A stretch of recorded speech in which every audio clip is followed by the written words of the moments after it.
মানুষকে নিয়ে স্টোরি।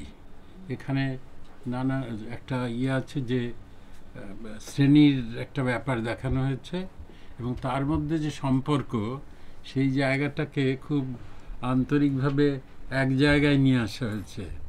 এইটা একটা ইন্টারেস্টিং জায়গা, যে মানুষ পরস্পরের সঙ্গে যে মিলেমিশে থাকবে, সেই জায়গাটা আছে। আর দ্বিতীয়ত অ্যাক্টিংগুলো খুব সুন্দর হয়েছে, যারা যারা করেছে, ছোটরা যে করেছে সবাই।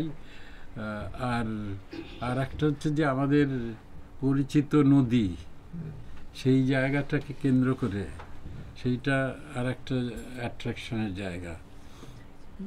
আমার মনে হয় যে এটা যথেষ্ট অ্যাপ্রিসিয়েটেড হবে, কারণ বাংলার বা আমাদের এই ইন্ডিয়ার এই দিকের তো আমাদের ইস্টার্ন পার্টের কালচারের পরিবেশটা দেখানো হয়েছে, নদী ইত্যাদি, সেইগুলো বাইরে হয়তো এইভাবে কেউ দেখেনি আগে এতটা নদীকে এতটা কেন্দ্র করে এইরকম ফিল্ম আগে আমরা দেখিনি।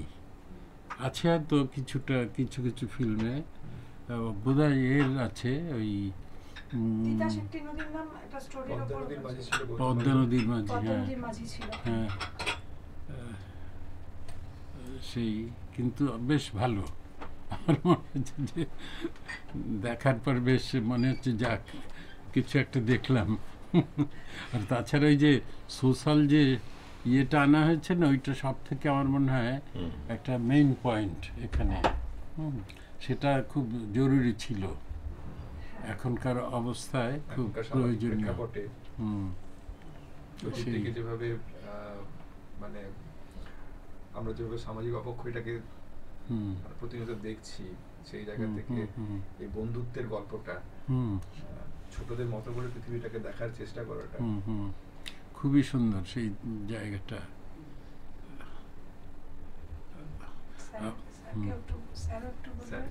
সবাই বলবে,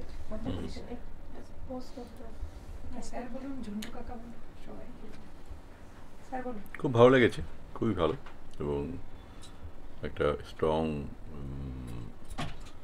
মেসেজ আছে এটার মধ্যে, সেটা তো খুবই ভালো। আর যেটা তোরসা একটা নদী, আবার তোরসা একটি মেয়ে, একটা নদী যেমন বহু মানুষকে রক্ষা করছে, আবার তোরসা একটি বাচ্চা মেয়ে, সেও একটা বস্তিকে এইভাবে রক্ষা করলো। দুটোর মধ্যে একটা খুব ভালো একটা পেলাম।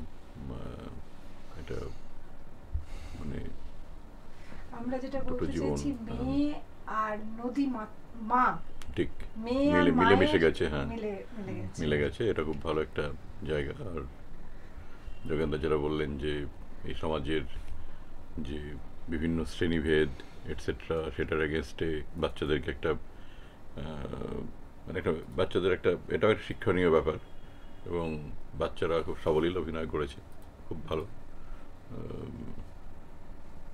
সব মিলিয়ে খুব ভালো লেগেছে আমার তো। বেশ বাচ্চারাই ভাঙছে সেই বিভেদটা।